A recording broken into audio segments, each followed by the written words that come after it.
Welkom by die Ligpunt Kerk podcast. As Ligpunt Gemeente is dit ons begeerte om God te verheerlik deur disippels te wees wat disippels maak en 'n kerk te wees wat kerke plant. Geniet hierdie week se preek. My oudste seun Liam is nou in graad 9 en hy is nou op daai stadium wat hulle in geskiedenis leer van die Tweede Wêreldoorlog. En dit het my herinner toe ons ander dag oor praat oor seker een van die bekendste oorlogtoesprake van alle tye. Okay, so almal wat hou van Tweede Wêreldoorlog gaan 'n bietjie saam met my uitkyk hierso. Maar in die Tweede Wêreldoorlog was daar hierdie baie bekende toespraak wat gemaak was deur Winston Churchill en dit is hier op die skerm agter my, ten minste die laaste paragraaf en ek gaan dit vir ons lees. En so hierdie is 1940 reg in die middel van die oorlog, die donkerste seisoen of die donkerste tyd in dit van die Tweede Wêreldoorlog. En Winston Churchill het die volgende gesê. Hy het gesê, "We shall fight on the beaches and we shall fight on the landing grounds, we shall fight in the fields and in the streets and we shall fight in the hills, we shall never surrender. And even, which I do not for a moment believe, this island or a large part of it were subjugated and starving, then our empire beyond the seas would carry on this struggle until in God's good time, the new world with all its power and might step forth to the rescue and the liberation of the old." En die rede hoekom daai toespraak van Winston Churchill so bekend was, want dit was letterlik soos die keerpunt in die siege van die geallieerde magte gewees. Toe hulle leier van Brittanje op daardie stadium, Winston Churchill, toe hy met hierdie determinasie kom, toe hy hierdie beloftes maak wat hy daar maak, toe hy vir hulle hierdie gerusstelling van bystand gegee het, en toe hy vir hulle hierdie visie geskets het van 'n nuwe wêreld wat moontlik is vir hulle. Wat dit gedoen is, dit soos lewe geblaas in die geallieerde magte en almal wat in die Duitsers gefight het op daai stadium. Dit het vir hulle perspektief gebring. Dit het hulle bemoedig, dit het hulle versterk, dit het hulle aangespoor en hulle het uiteindelik as oorwinnaars uit daai oorlog, uit daai stryd uitgetree. En vriende, ek begin nie meer vanaand en ons skop hierdie reeksie mee af, want dit is 'n baie behulpsame prentjie vir jou en vir my, soos wat ons probeer sin maak van die boek Openbaring en wat by die hart van die boek Openbaring aangaan. Ek weet nie of jy dit altyd besef nie, vriendin, maar die Bybel beskryf die Christen bestaan as oorlog. Ons is mense, gelowige is mense wat onsself bevind in die middel van die spervuur van hierdie konflik tussen twee koninkryke. Die koninkryk van God wat ons van burgers reeds is, maar ons bevind onsself hier op aarde as burgers ook van hierdie wêreldse koninkryk wat in die Bybel bekend staan as die koninkryk van duisternis. En ons is in hierdie oorlog, jy en ek as gelowiges. En hierdie oorlog, maak die Bybel duidelik, is baie meer gevaarlik as al die oorloë, aardse oorloë in hierdie wêreld tesame. Dis baie groter, baie meer gevaarlik. Die vyand wat ek en jy te staan kom, elke liewe dag, vriendin, is baie sterker en baie slimmer en baie meer subtiel en sy oorlogsvoering teen jou en my is permanent. En daar is baie op die spel, letterlik. Jou en my ewige welstand is op die spel van hierdie oorlog. En die realiteit is dat ons lewe in 'n wêreld, en ek probeer nie hierso dit te oordramatiseer nie, waar daar daagliks in hierdie wêreld honderde, ek wil sê duisende gelowiges is wat sneuwel in hierdie stryd. Ouens wat begin en sê ek is 'n disipel van Jesus, Jesus is my koning en my verlosser, en ergens in die stryd raak dit te veel en hulle gooi handdoek in. En die vraag vir jou en vir my vanaand is wel, wat het ek en jy nodig om te midde van hierdie stryd te hoor, sodat ons perspektief kan kry, sodat ek en jy aangespoor kan wees, bemoedig kan wees en kan vasbyt en sterk staan tot ons éventueel oorwinnaars uit die stryd uittreë. Wat het ons nodig? Die antwoord is ek en jy het 'n boodskap nodig. Maar nie 'n boodskap van een of ander aardse leier wat na toe ons toe kom nie. Ek en jy het 'n boodskap nodig van die koning van alle konings af. Wat ek en jy nodig het is openbaring. Ons benodig die openbaring van Jesus. En ek verwys daarna, vriende, kyk saam met my daar op die blaadjie of op jou Bybelteks gedeelte. Dit is letterlik die eerste 5 woorde wat hierdie boek die boek Openbaring aan jou en my bekendstel. Die eerste 5 woorde sê vir ons hierdie boek wat ons nou nog gaan kyk, is die openbaring van Jesus en van hom as die Christus, van hom as die koning. Dit is wat die woord Christus beteken.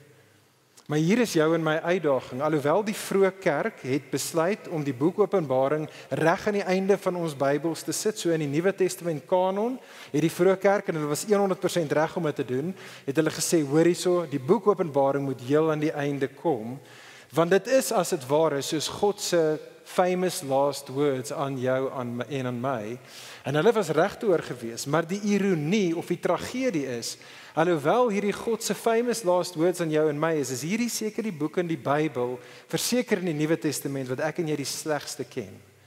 Hierdie is daai boek wat ek en jy met alles in ons, soos wat dit voor gebid was, eintlik vermy. En dit is eintlik verstaanbaar dat ons dit vermy, nee. Ek wil dit is verstaanbaar dat ek en jy eintlik half net besluit om eerder die boek Openbaring te los. Dit is vol van obskure beelde en taal, daar is 'n magdom van verskillende opinies amper oor elke vers. Daar's 'n gearmdruk en 'n gefight oor dit alles. Grense tussen teologiese kampe word gevorm deur wat jou opinie is oor sekere gedeeltes in die boek van Openbaring. En dan is daar natuurlik 'n legio van dit was altyd erg en nou met die internet is daar 'n legio van weirdos daar buite met die absurdste van interpretasies kom en wat heeltyd vir jou en vir my probeer vertel hoe een of ander iets strange and wonderful besig is om te gebeur as ons maar net hulle interpretasie van die boek van Openbaring sou gehad het. Die boek Openbaring is die gunsteling speelveld vir cults en vir sektes daar buite. En gevolglik, gegee dit alles, is dit net makliker vir jou en my om te sê, kom ek los dit net, kom ek ignoreer dit net, kom ek vermy dit net. En vriendin, dit is presies wat die duiwel, die vyand wil hê. Dit is wat hy wil hê, want jy sien in die oorlog wil hy nie hê dat ek en jy moet die perspektief hê, sodat ons kan vas staan, bemoedig kan wees en uiteindelik oorwinnaars in die stryd sal wees nie. En ons wil nie vir die duiwel hier by Ligpunt sy sin gee nie. En so hier is Openbaring nou. En so kyk saam met my daar, tel weer jou blaadjie of jou Bybel op, ons gaan net kyk vanaand na die inleiding. Hoofstuk 1 vers 1 tot 8. En soos alle goeie inleidings, is hierdie 'n goeie inleiding vir die boek Openbaring. En wat die inleiding doen, is hy tee vir jou en my die hele boek van Openbaring op. So dis wat enige goeie skrywer doen, is hy wil hê dat ons moet nie verlore raak in sy storie. Dit maak nie saak hoe moeilik die storie mag wees nie. Hy maak seker dat in 'n inleiding gee vir ons daai riglyne sodat ek en jy kan weet wat aangaan. En dit is wat ons hierso het in die inleiding vers 1 tot 8. Wat Johannes hierso doen is hy beantwoord as dit ware 2 vrae. Daar's 2 vrae wat die teks amper forceer genootsaak ek en jy moet antwoord vir onsself, want dit is wat hy hier in sy inleiding aanraak.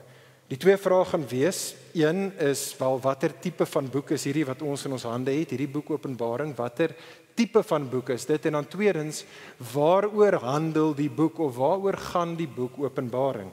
En dit is wat Johannes se burden is reg in die begin, want hy wil hê ons moet duidelik wees soos wat ons deur hierdie moeilike boek ons voete probeer vind. Okay, so ons gaan 'n klein bietjie meer tyd aan die eerste vraag spandeer, maar die klimaks eintlik kom in die tweede gedeelte. So eerste vraag dan, watter tipe van boek is die boek Openbaring? Vriende, ek dink een van die groot redes hoekom ek en jy so stoei met mekaar wanneer dit kom by die boek van Openbaring is omdat ons baie keer nie duidelik is oor watter tipe van literatuur is hierdie boek nie. Nou ek wil nie uitgeek op julle vanaand nie, maar dit is nodig dink ek wanneer ons kom by die boek van Openbaring om dit so klein bietjie te doen. Dit is belangrik vriende, dit maak saak in hierdie lewe dat ek en jy weet die woordjies of wat ook al die bladsy is wat ek en jy na kyk, watter tipe van literatuur is dit? Jy sien as jy kom na die wetgewing van Suid-Afrika, dit is literatuur, dis woorde op 'n bladsy. Okay, as jy gesê, ek like dit om die wetgewing van die land 'n klein bietjie metafories te interpreteer. Ek gaan dit nie letterlik vat nie. Well, good luck with that. Jy kan dit doen, tronk is waarna toe jy gaan. Maar jy kan dieselfde doen dalk met 'n gedig of jy kan dieselfde doen met 'n liedjie wat vol beeldspraak, vol metafoor is. En dan as jy dit nie lees vir wat dit is nie en jy probeer alles net letterlik te interpreteer, well, good luck with that. Wat jy gaan hê is jy gaan uitmis op soveel van die magic wat in die gedig of in die liedjie is. En so is dit met die boek van Openbaring. Vriende, dit maak saak dat ek en jy verstaan wat is hierdie boek. En ek en jy hoef dit nie uit ons duime uit te suig nie. Johannes sê dit vir ons in die teks. Hy maak dit vir ons duidelik. Dat in die boek Openbaring vers 1 tot 8 maak dit vir ons duidelik dat die hele boek is eintlik 'n kombinasie van 3 forme, 3 tipes van literatuur. En ek wil dit onder ons aandag bring en dan net praat oor wat dit vir jou en vir my beteken. Die eerste is, en dit sal op die skerm wees, die boek Openbaring, vriende, is, groot woord, dit is apokaliptiese literatuur. Okay, daai is 'n groot woord, maar dit is letterlik die woordjie wat ons daai het in die begin. Dit is die woordjie revelation in die oorspronklike taal, of die woordjie openbaring in die oorspronklike taal. Die woordjie apokalipsis beteken letterlik unveiling.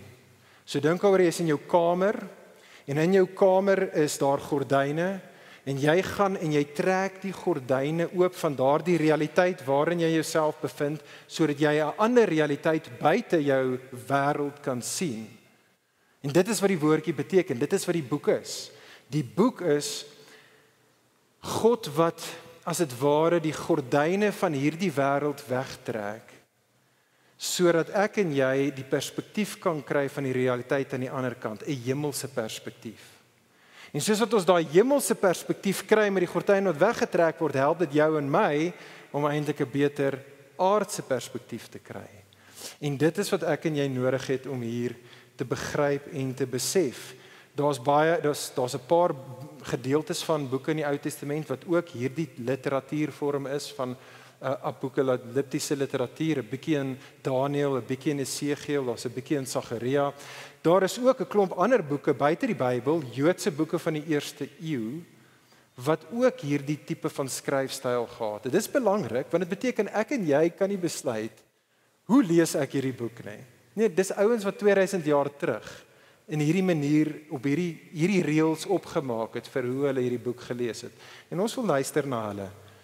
Daar's 2 kenmerke oor dit vir hierdie tipe van boeke, soos die boek Openbaring.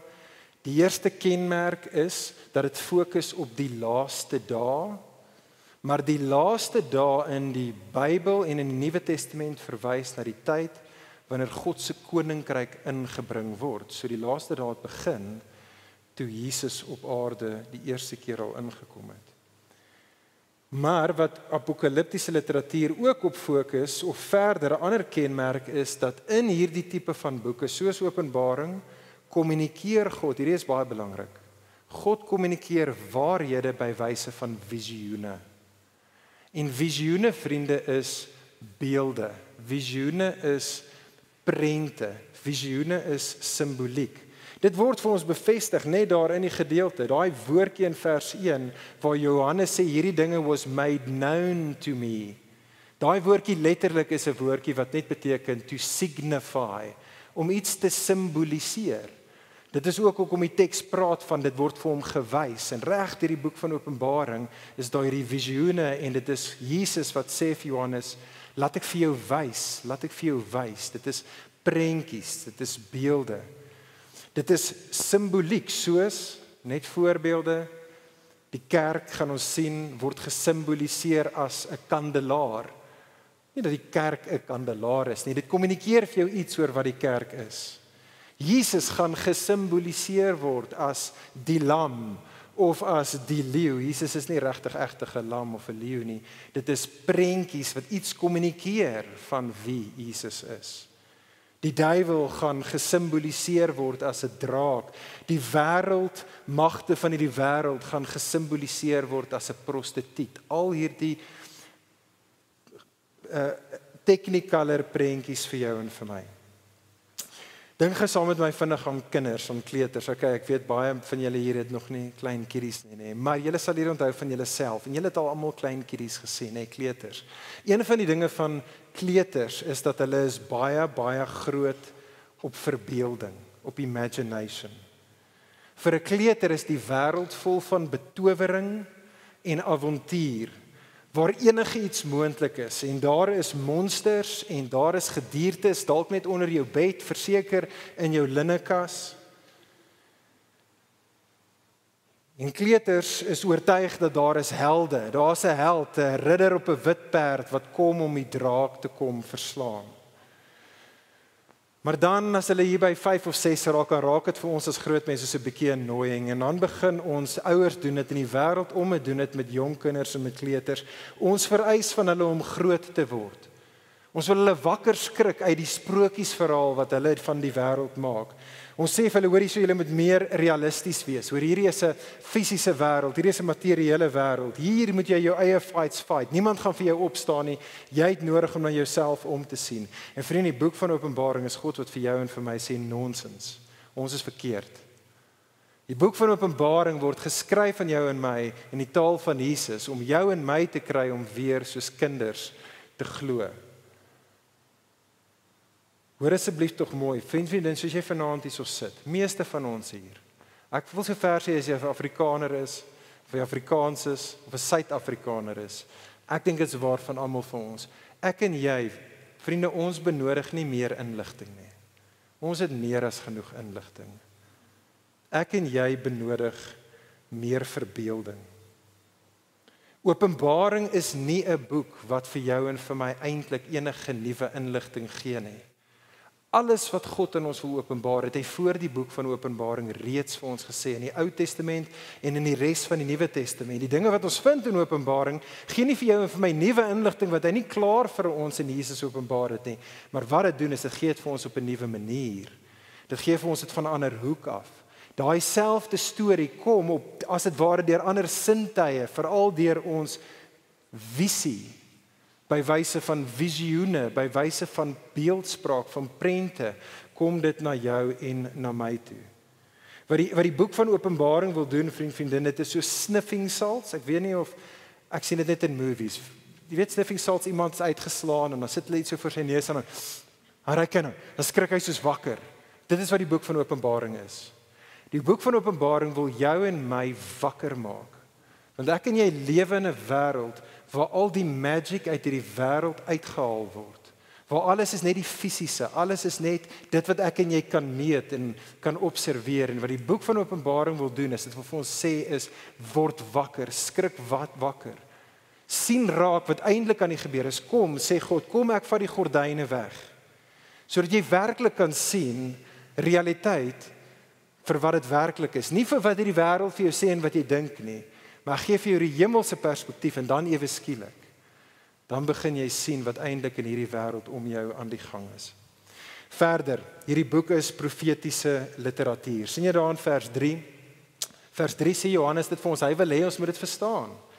Vers 3 sê hy, "Blessed is the one who reads aloud the words of this prophecy." Hy herhaal dit presies so in die laaste hoofstuk van die boek, in hoofstuk 22 gaan hy dit 'n paar keer, ek dink 3 keer maak hy die punt aan die einde van die boek, hierdie boek is profesie. En dit is belangrik dat ek en jy verstaan dat hierdie boek is profeties. En hierdie is hoekom dit belangrik is. Hoor mooi. Vriende, profesie of profetiese waarhede in die Bybel was altyd gebou op die storie van God se verhouding met Israel in die Ou Testament. Die Ou Testament profete het bloot net gegaan en God se mense met hulle gepraat en dinge aan hulle openbaar in die lig van God se storie met die volk Israel. En dan hulle natuurlik as die profete gekom, hulle het dan verder geprofeteer. En hierdie boek Openbaring is deel van daardie tradisie. Hierdie is hoekom dit belangrik is vir jou en vir my. Vriende, wat dit vir jou en vir my sê, is dat ek en jy gaan nie die boek Openbaring verstaan as ons nie ons Ou Testamente ken nie. Ek wil so ver gaan om te sê, jy sal glad nie, of jy sal baie min, kom ek vat glad nie is so absoluut, jy sal baie min van die boek Openbaring kan reg interpreteer as jy nie vertroud is en iemand is wat jouself gee om die Ou Testament storie te verstaan nie. Alles is gebou daarop. Elke beeld, elke visioen se betekenis word op een of ander manier ergens gevind. En hierdie geskiedenis van God se verhouding met die volk Israel die Ou Testament en die prentjietaal van hulle verhouding met hom wat ons daar vind. En ek en jy gaan dit sien soos wat ons selfs net deur die eerste 3 hoofstukke van Openbaring kom. Die tweede rede hoekom hierdie belangrik is vir jou om te besef dat hierdie is profetiese literatuur, is sodat ek en jy nie net wonderlike dinge sal leer in hierdie boek nie, maar dat ons sal reageer op dit wat ons hoor. Dit was die essensie van wat profete gedoen het. Profete het gekom met 'n openbaring van God, maar dan het hulle die Godse mense geroep om in geloof en bekering hulle lewens letterlik in te rig in die lig van God se openbaring van homself. Dit is presies wat Johannes daar sê. Sien jy dit in vers 3? Vers 3 sê hy, "Blessed are those who hear and who keep what is written in this book, for the time is near." So terug by my gordyne illustrasie. As jy die gordyne by jou huis in die middel van die aand sou ooptrek en jy kyk buite jou venster en jy sien aan die buitekant daar in jou tuin is daar 'n dief wat in die nag aankom. En is dit in 'n mate wel great, okay, jy het hom nou gesien, maar in 'n mate help dit jou niks dat jy nou daai openbaring gehad en wat aan die ander kant van jou realiteit is, as jy nie iets daaraan gaan doen nie. Jy het nodig om te reageer daarop. Dit is wat die profete doen, dit is wat die boek van Openbaring vir jou en vir my wil kry om te doen. Die boek wil vir ons kry om ons lewens in te rig in die lig van realiteit, soos gedefinieer deur God. Vriende, wat help dit? Wat help dit jou en my as ons 'n klomp slim, clever, teologiese opinies en teorieë kan hê oor hierdie boek, en as ek en jy elke versie kan memoriseer uit ons kop, maar dit verander nie jou en my lewens nie.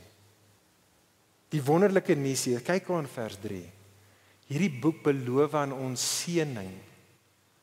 Hierdie boek beloof aan jou en my die goeie lewe, blessing. As ek en jy maar net 'n mense sal wees wat God op sy woord vat en sê, Here, al is dit net vir 'n oomblik sien ek realiteit vir wat dit werklik is. Net vir 'n oomblik maak die sniffing salts my nigter. Ek gaan my lewe inrig. In die klein en die groot, ek gaan doen, Here, dit wat waar is, soos wat U dit sê. Blessing, seëning vir jou en vir my, die goeie lewe. Derdens, hierdie boek is 'n brief. Die boek is derdens 'n brief. Kyk ons saam met my in vers 4. Dit lees soos 'n brief. John, kyk saam in die teks, John, to the 7 churches that are in Asia, grace to you and peace. So dit begin soos enige brief met hierdie is die ou wat dit skryf, hierdie is aan die persoon aan wie dit geskryf word. Hoofstuk 2 en hoofstuk 3 is letterlik die 7 briewe vir die 7 kerke en reg aan die einde, hoofstuk 22, die heel laaste versie, eindig soos wat briewe eindig.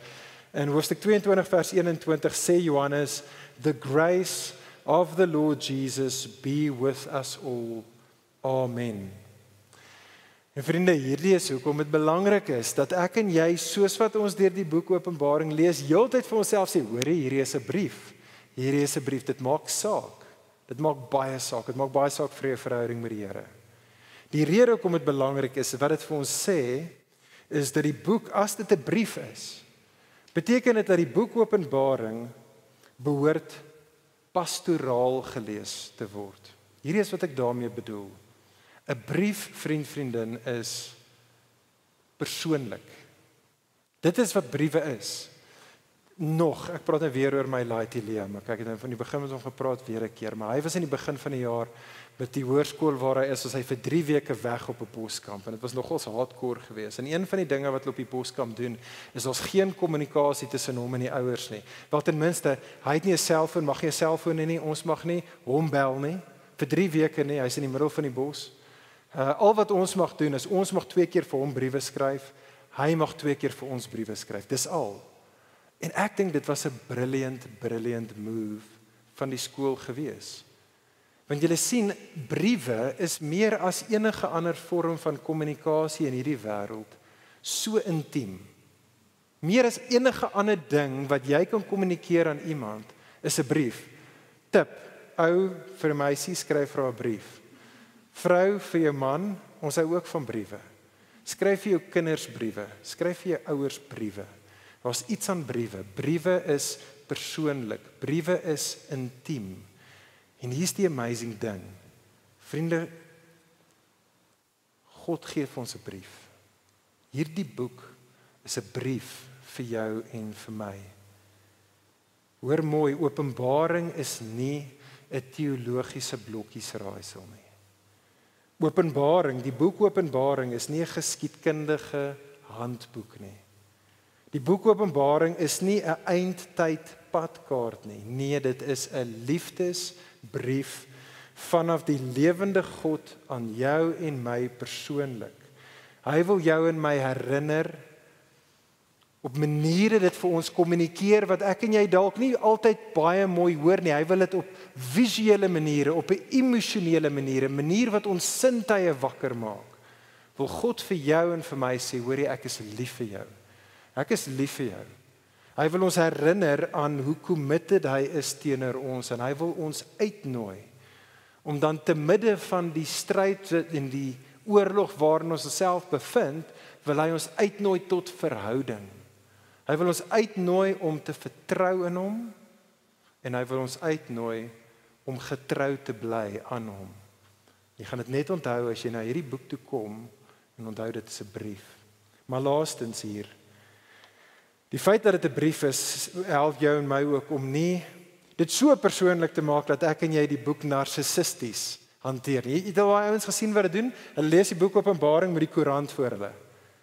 Asof vir 2000 jaar was hierdie woord nie 'n woord regtig vir iemand gewees nie, maar nou. Nou hier, kyk hierso wat hierdie is, hierdie woordjie en hierdie paragraaf in die koerant en die dots connect met daai een.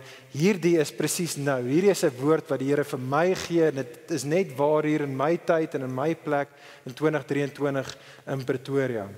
En ons wil nie hierdie boek so lees nie. Hierdie is 'n brief. En alhoewel dit 'n brief aan jou en my is, was dit nie oorspronklik vir jou en vir my geskryf nie. Hierdie brief was oorspronklik vir 'n ander 7 kerke geskryf. Ons gaan dit sien in volgende week se gedeelte.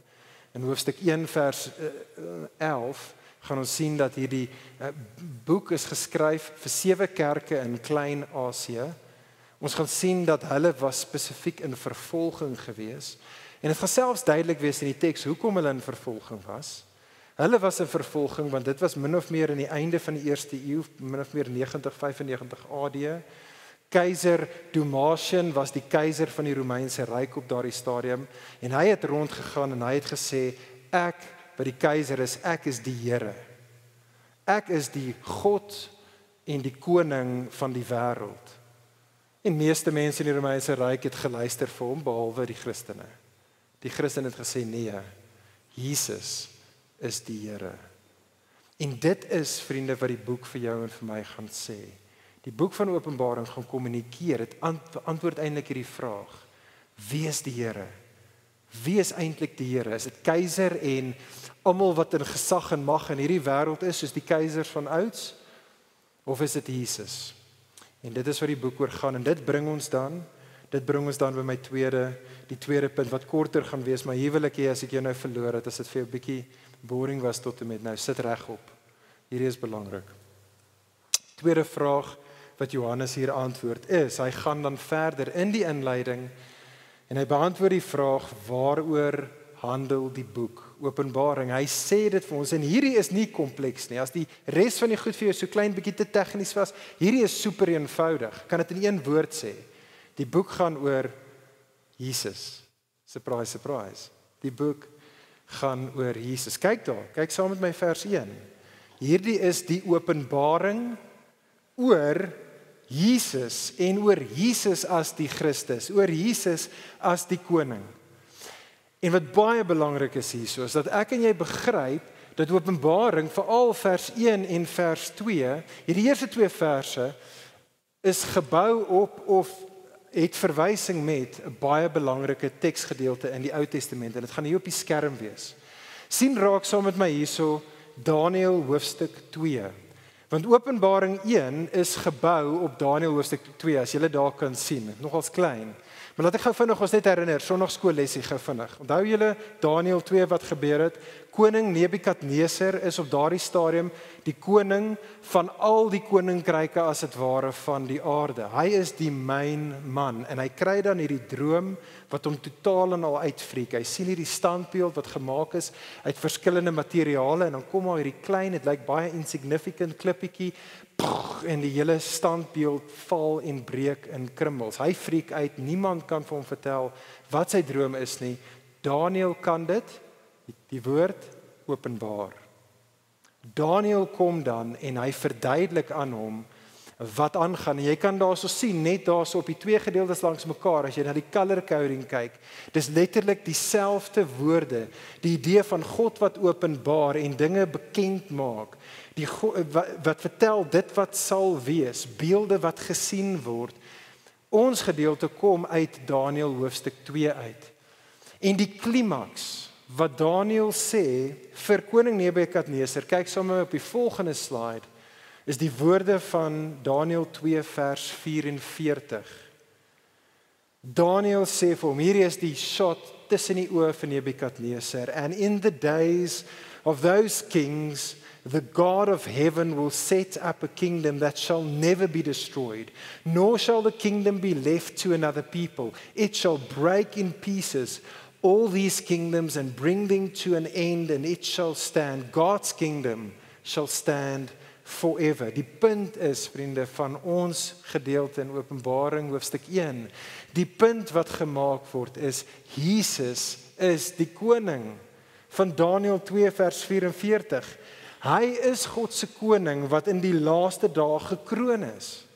Jesus is daardie koning wat nooit van sy troon afgeskop sal word nie. Jesus is daardie koning wat elke ander koninkryk tot sy knieë sal bring.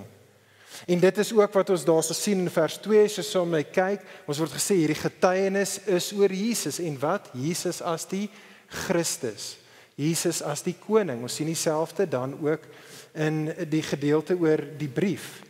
En kyk saam met my na vers 4. Hierdie is baie belangrik. Vers 4 maak dit duidelik dat hierdie brief is genade en vrede vir jou vanaf God die Vader en van God die Seun af. God wat was en is en sal wees, is God die Vader. Die 7 geeste verwys na die Heilige Gees, een gees, maar wat teenwoordig is by die 7 kerke. Maar die klem hier vir jou en vir my is om te sê dat hierdie brief wat genade en vrede vir ons is vanaf Jesus af. En kyk hoe pragtig gee Johannes, hoe herinner Johannes vir jou en vir my dan aan wie die Jesus is, wat hierdie Jesus gedoen het, die evangelie. Kyk saam met my op die skerm, hoor saam met my hierdie pragtige woorde van wat Jesus gedoen het. Hy, vers 5, hy is the firstborn of the dead. He is the ruler of all the kings on earth. En kan jy dit glo, die koning van alle konings, hy is lief vir ons. He who loves us and who has freed us from our sins by his blood, and who has made us a kingdom, priests of his God and his Father. And verse 7, behold, he the king is coming with the clouds, and every eye will see him, even those who pierced him, and all tribes of the earth will wail on his account. Ek weet nie of julle enigstens Game of Thrones gekyk het nie, ek het nie. Okay, ek het nie Game of Thrones gekyk nie, maar die titel kommunikeer genoeg. Wat die Game of Thrones storie oor gaan, is jy het al hierdie koninkryke en al hierdie, as dit ware aanspraakmakers, hierdie ouens wat wil try and fight, almal wil op die troon sit, almal wil koning wees. Maar dis 'n game, want jy weet nie eintlik wie gaan regtig koning wees, wie gaan op die einde die een op die troon sit. Maar vriendin, dit is nie hoe dit werk in die regte wêreld nie. Dit is die hele punt van die boek Openbaring. Wanneer dit kom in die regte wêreld, is daar nie 'n Game of Thrones nie. Dit is baie duidelik wie sit op die troon. En sy naam is Jesus. Hy is die koning. Kyk weer dan na vers 5 tot 7. Dis in die verlede, dit is in die hede, dit is in die toekoms. Hierdie werk van die koning. Die punt van die boek Openbaring is, Jesus is 'n koning wat in die verlede reeds die oorwinning behaal het. Hy het dit gedoen deur sy lewe, deur sy dood aan die kruis, deur sy opstanding. Jesus is 'n koning wat hier in die Here nou reeds op die troon sit. Daar's niemand anders op die troon nie, hy regeer, hy call die shots. Jesus is 'n koning wat in die toekoms gaan terugkom. En wanneer hy gaan terugkom, man, dit is slegte nuus. As jy iemand is wat rebelleer teen die ware koning. Dit is die punt van die boek. Dit is die hele storie van die boek Openbaring. Dit is wat ons gaan sien in hoofstuk 2 en hoofstuk 3 aan die 7 kerke. Jesus gaan ons as die kerk herinner. Ek is die koning, die een wat gewen het, wat besig is om te wen en wat gaan wen. En vriende, dit is die punt van al die visioene hierna in die boek. Dit alles kommunikeer dieselfde storie. Het sê vir jou en vir my, Jesus het getriomfeer. Jesus is besig om te triomfeer. Jesus sal uiteindelik triomfeer. En so, kerk, gelowige in die midde van die stryd, bly vertrou op hom. Wees getrou aan hom. En so ek sluit af. Ek sluit hiermee af. Ek wil afsluit vanaand, vriende, met 'n uitnodiging, opnuut, 'n uitnodiging aan elkeen van ons vanaand hierso. Kan ek jou asseblief uitnooi soos jy hier vanaand sit? Kom ek en jy erken Jesus as die koning. Kom ons doen dit met ons koppe. Meer as dit, kom ons doen dit met ons harte. Nog meer as dit. Kom ons doen dit met ons hande en ons voete, met ons ganse lewens. Kom ek en jy doen dit wat koning Nebukadneser gedoen het. In Daniël 2 het hierdie beeld waartoe hy hoor van God se koning wat vir ewig gaan reageer, toe val hy neer in aanbidding. En hy bring offergawes. Kom ek en jy gee ons lewens as 'n heilige offer aan die koning wat alles verdien. Kan ek jou uitnooi om dit te doen? Indien jy vanaand hier so sit en jy sê, nee, ek sien dit nie. Jammer, maar ek sien dit nie. Ek sien net nie dat Jesus genuine die koning van alle konings en die koning van die wêreld en my koning behoort te wees nie.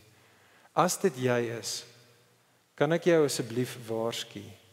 Dit mag dalk wees dat jy sê, nou, ek sien dit nie. Kan ek jou uitnooi, kom terug vir die res van die reeks en gaan kom vir die res van die reeks ook in die oggenddiens. Want dit is die punt van die boek. Die boek is 'n openbaring. Die boek wil jou en my help om te kan sien vir ons wat sukkel om te sien. So ek wil jou uitnooi, kom saam. Maar kan ek jou waarsku dat as jy gaan aanhou dom speel, sê die gedeelte vir ons, dis wat vers 7 sê, is daar gaan 'n dag kom wat almal vir koning Jesus in lewende lywe gaan sien. Daai dag is daar geen meer simboliek nodig nie. Geen meer prentjietaal nie, want die koning gaan in lewende lywe voor ons staan. En daardie dag is dit slegte nuus. As jy iemand is wat aan die verkeerde kant van die lyn en nie in sy koninkryk was nie, ek wil jou uitnooi, wees wys. Maak soos Nebukadneser, buig nou voor die koning. Oorhandig jou lewe in totaliteit aan hom. Maar indien jy hier so sit en jy sê, ja, Poen, Jesus is my koning. Nie perfek nie, want niemand van ons nail dit nie, maar Jesus is my koning. Ek vertrou op hom. Kan ek jou dan bemoedig, soos wat ek afsluit? Kan ek vir jou sê, jy gaan okay wees. Jy gaan fine wees. Jy gaan alright wees. Die lewe is moeilik. Ek en jy vind onsself in 'n stryd en dit is baie kere baie moeilik. Maar ontvang dit opnuut weer vanaand. Die een aan wie jy jou lewe toe vertrou het, is die koning van alle konings. Hy is die heerser van alle heersers. Jesus het alles gedoen om met alles wat sleg is, al die monsters en al die gediertes van jou verlede, het die ridder op die wit perd wat actually uit boek Openbaring 19 uitkom, hy het daarmee gedeel. Alles in die verlede het hy mee gedeel. Alles wat in die hede moeilik is, kan jy weet, jou koning sit op die troon. He's got you. Jy gaan okay wees. Dit maak nie saak hoe erg dit is nie. Hy bly nog steeds op die troon. En hy kom terug. Hy kom terug en wanneer hy terugkom, eindig dit soos 'n sprokiesverhaal. Dit gaan goed eindig vir jou. Dit gaan goed wees. So kan ek ons aanspoor, kom ons Kom ons kom na hierdie Jesus toe. Kom ons vertrou op hierdie Jesus vanaand op net. Kom ons wees getrou in hierdie Jesus op net. Kom ek bid vir ons saam.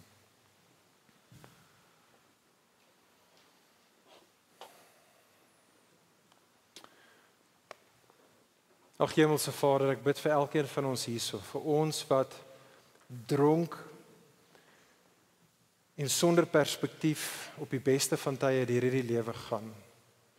Ag Here, sal U dit wat U deur die Gees reeds al net vir 'n klein bietjie vanaand gedoen het, maar ons nigter te maak. Here, sal U aanhou om U self aan ons te openbaar en spesifiek U seun as die koning van alle konings vir ons te openbaar. Ek bid vir elkeen hier, Here, dat ons mense sal wees wat selfs nou opnuut, dalk vir die eerste keer, dalk vir die 1000ste keer, kom neerval voor die koning.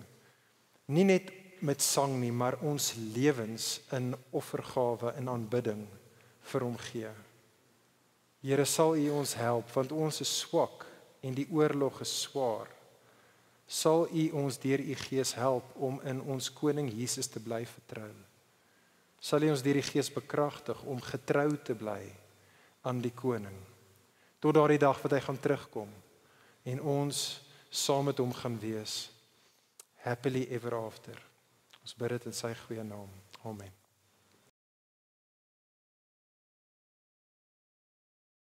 Vir meer inligting oor Ligpunt Kerk, besoek gerus ons webwerf op www.ligpunt.com of kontak ons gerus by info@ligpunt.com.